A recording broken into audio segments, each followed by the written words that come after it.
All right, today we are diving deep into an incredible, high-stakes psychological battle pulled straight from an ancient text.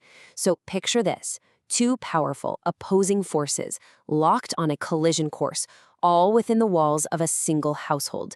This isn't just some old drama, folks.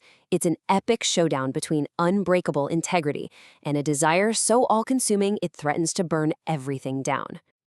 So let's meet our two central players. In one corner, we have Joseph, a man whose entire being is defined by this powerful inner moral compass. And in the other corner, we have Zelicah, a woman driven by a passion so white-hot it threatens to consume everything and everyone around her. I mean, they're living under the very same roof, but they might as well be from different planets, different moral universes. You just know a collision is coming. It's not a matter of if, but when.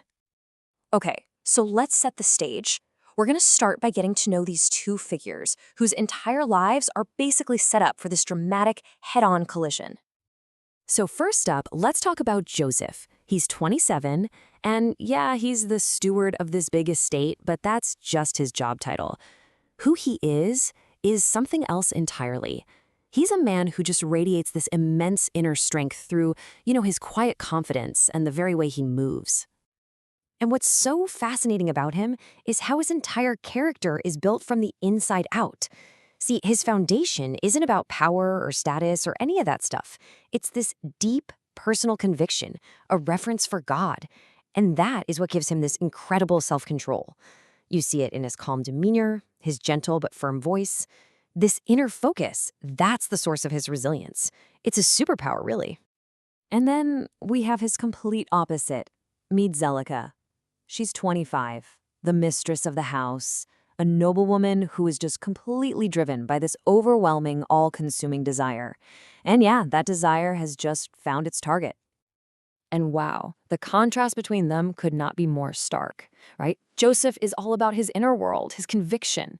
Zelicah, she is all about the external, the rich fabrics, the jewels, this captivating beauty, a presence that just screams, "Look at me." Her foundation isn't conviction. It's this volatile mix of longing and frustration. And that, my friends, makes her dangerously unpredictable. So this whole conflict, it doesn't just explode out of nowhere. No, it's more like a slow burn.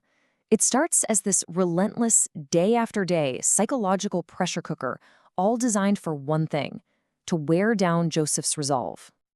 So, Zelicah makes her move, and it is not subtle. It's a direct, shocking command: lie with me. And Joseph? He immediately refuses. But it's not because he's scared. It's because he remembers the words of his father, the teachings he grew up with. His integrity, his conviction, that's his shield. All right, so the direct approach fails. What's plan B?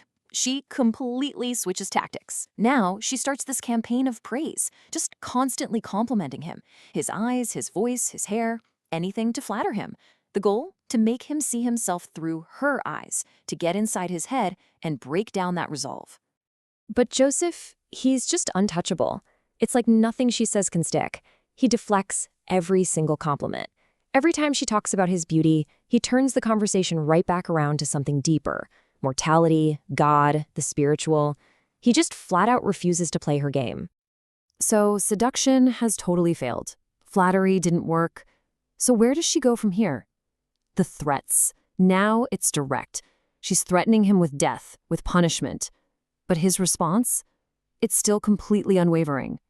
His faith isn't in his human master or mistress. He puts his trust entirely in God to protect him. At this point, her obsession is just deepening. She's frustrated, she's desperate, and she's actually becoming physically ill from this longing. And she decides she has to justify these feelings, not just to herself, but to everyone around her. And this leads to a pretty shocking and theatrical event. Okay, her plan is, honestly, it's pretty cunning. First, she pretends to be seriously ill from this desire. This gets all the important women of Egypt to come visit her. Then she throws this big banquet for them. But the whole thing is a setup. She gives them these citrus fruits, citrons, and knives to peel them with. See, the food isn't the point. It's all a prop for the main event, bringing Joseph out in his finest clothes. And the moment comes. Joseph is brought out looking incredible in these fine garments. And the women, they are so completely transfixed by him that they literally cut their own hands with the knives they're holding. They don't even notice. The blood is just dripping. I mean, what a stark, visceral image of the effect he has on people. And of course, Zelicah seizes this exact moment. She uses their shock and says, "See, if this happened to you in just one moment, how can you possibly expect me to resist when he is in my house every single day?" It's brilliant in a twisted way. She frames her obsession not as her own failing, but as this completely understandable, unavoidable suffering. She's just masterfully flipped the script, turning herself from the aggressor into the victim. So now, with this public validation in her pocket, Zelicah is pushed right to her breaking point. In her mind, she is completely justified now, and that sets the stage for the explosive final confrontation of this whole story. So, picture this. It's the day of a big national festival for the River Nile. The entire household is empty. Everyone is out celebrating. This is her moment.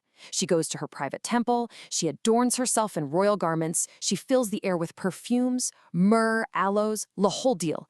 She completely transforms the space and herself, and then positions herself right at the entrance, the one place she knows Joseph has to pass.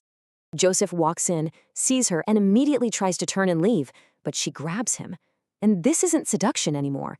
This is a full-on ultimatum. She pulls out a hidden sword and delivers her final threat. "As the king lives, if you don't do what I ask, you will die today. Submit or die." He's terrified, obviously, but his instinct just kicks in. Run. He manages to break free from her grasp, but as he pulls away, his garment tears, and a piece of it is left clutched in her hand. A single critical piece of evidence, a silent witness to what really just happened. And just like that, in an instant, her desperation flips into pure cunning. Her plan might have failed, but she looks at that torn piece of cloth in her hand not as a sign of defeat, but as a weapon, and she immediately starts to stage the scene to weaponize her failure. So what follows is this absolutely chaotic trial. Zelicah makes her false accusation, and her husband, Potiphar, believes her at first. Then something incredible happens. An infant in the room miraculously speaks and proclaims Joseph's innocence.